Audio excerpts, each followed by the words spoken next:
Okay, so you'll remember that I said it's kind of useful to classify the types of fallacies there are. So there are formal fallacies, which have to do with deductive arguments and the structure of arguments and logic. The field of logic, the subject of logic, is dedicated to kind of sussing out what is a valid argument and what kind of formal fallacies we can make with those. There are fallacies of irrelevant premises, which I covered in the other lectures, where the premises are in some way disconnected with the claim that that's made in the conclusion. So even if those premises are true, it doesn't lead us to or give us reason to believe the claim of the conclusion. So now what we're going to talk about is insufficient premises, and there's also unacceptable premises, and then there's statistical fallacies, which we won't talk about. But the insufficient premises are ones that where the premises fail to give us reasonable grounds for believing the claim of the conclusion. They don't give us reason beyond a reasonable doubt to believe the conclusion. And then there's unacceptable premises, and these are fallacies in which the premises should be rejected because while they are relevant to the conclusion, they don't provide us any reason to believe the conclusion if we don't already agree with the premises. So sometimes the claims in the premises are even more dubious than the claim of the conclusion. So we'll talk about what each one of those look like as well. But let's start with insufficient premises. So the fallacy from insufficient premises will give us reason to believe, but not enough to justify the conclusion. So one of them is called the hasty generalization, and that's when we jump to a conclusion from insufficient data. So for example, my relatives live in the UK and they hate the British healthcare system, so you can claim that the British generally like their healthcare system no matter what polls you find, right? And I've heard this from people. I knew somebody in Canada who had to come to the U.S. So also people from the U.S. go to Canada too for healthcare.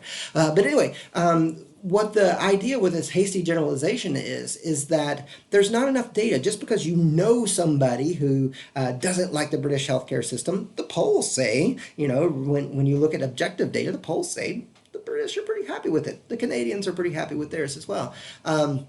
And they have good outcomes. And so what you want is a sample size that's large enough to be representative and large enough and is representative, which is required for good inductions. So you could say, none of my friends watch Westworld, so its ratings must be declining. But that doesn't mean, right, just because your friends are not watching it, that you can make generalizations about the whole population. So hasty generalizations are kind of these bad inductions that are drawn from insufficient data or insufficient people, a smaller sample size than is needed, and maybe a biased sample size, right? So that's a hasty generalization. There's also what we call faulty analogies. And usually there's nothing wrong with arguments from analogies. We like analogies. That's a good type of argument. It's a good type of inductive argument from analogy. But the strength of those really depend on the extent of the similarities between the two things that are being compared.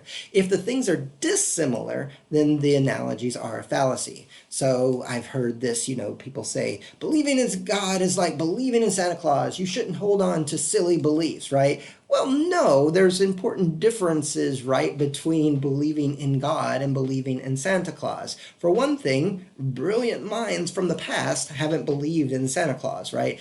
So I'm an atheist, but I think about one of the biggest, one of my biggest worries about my atheism, one of the things that makes me less sure about it than I would be otherwise, is that brilliant people throughout time, throughout history, and to this day, people smarter than me, way more well-read than I am, believe that God exists. And, they've read all of the arguments that I've read, and then some, and they're smarter than I am, and they believe that God exists. And that's not true of Santa Claus, right? And so that's a faulty analogy. So, putting belief in God in the same category as belief in Santa Claus.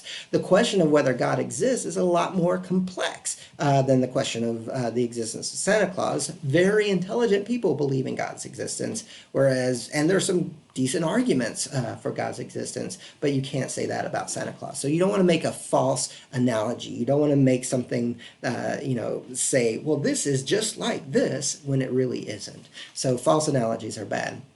Another fallacy that people make is what we call false cause, or the Latin term for this is post hoc ergo propter hoc, and this is actually a really interesting fallacy. Here, somebody assumes that because something immediately precedes something else, it means it causes it. And this is a very, very common fallacy that people make. So you could say, I tried everything to relieve my back pain and headache. I went to the chiropractor for a week and then my problems were solved, right? That would be a faulty, or that would be post hoc ergo propter hoc.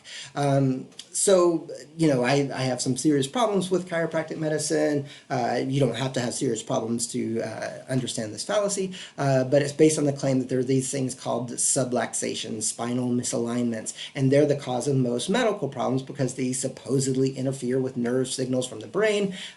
Even the General Chiropractic Council of the UK admitted there was never been a clinical observation of a subluxation, plus studies indicate that while chiropractic care may have some effect on back pain and headaches, it's in no way superior to more traditional medicines like ibuprofen and exercise. So that's one way that these post hoc error, just because it followed something, it doesn't mean that thing was the cause of it. And a lot of times you'll get this with all kinds of alternative medications anyway, right? Because somebody will have been trying regular treatment for a long time and they get so desperate and they feel so bad that they kind of start over, and they end up trying a different alternative when they're feeling their worst. But what happens in your health is that you have like this thing called regression to the mean. So if you're feeling really bad, you're going to go back to your kind of average, right? And that's when most people seek out alternatives, when they're feeling really, really bad.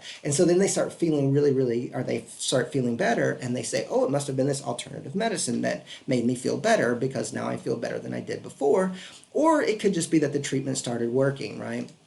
So you could say, the week that we prayed for Maliki, after months of medical treatment, he began feeling better, so prayer obviously works. Well, he was still getting treatment that time, and it's no reason to think that the treatment just took that long, that long to work. And so there could be other explanations. So you don't want to say just because something came before it, then that is the cause of it, right?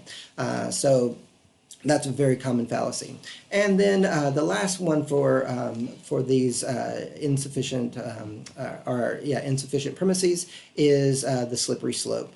And this assumes that if somebody performs some action, we'll call it A, that unacceptable action B will inevitably follow. So if there's an independent reason for the inevitable connection to come about, then it's legitimate, but if not, it's a fallacy. So you'll hear people talk about the slippery slope fallacy all the time. If we legally allow homosexuals to marry, then we'll have no choice but to allow people to marry animals. I've heard that. I heard that argument in the build-up to same-sex marriages, right? That what's to stop us from one person marrying 8 people, or one person marrying a child, or one person marrying a horse? How can we stop it if we do that? There's no independent reason in that argument to think that allowing 2 consenting adults of the same sex to marry would require allowing a consenting adult and a non-consenting animal to marry, right? That's just a slippery slope argument, that if you allow this, then you also have to allow that. But if there's no legitimate connection between the two, that is a fallacy. If there is a legitimate connection, if one of them necessarily implies the other, then it's not a slippery slope fallacy. But if you're just saying that if we allow this, then we have to allow that, that's a slippery slope. Okay, so in the next section, I'm going to start talking about unacceptable premises. These are insufficient premises.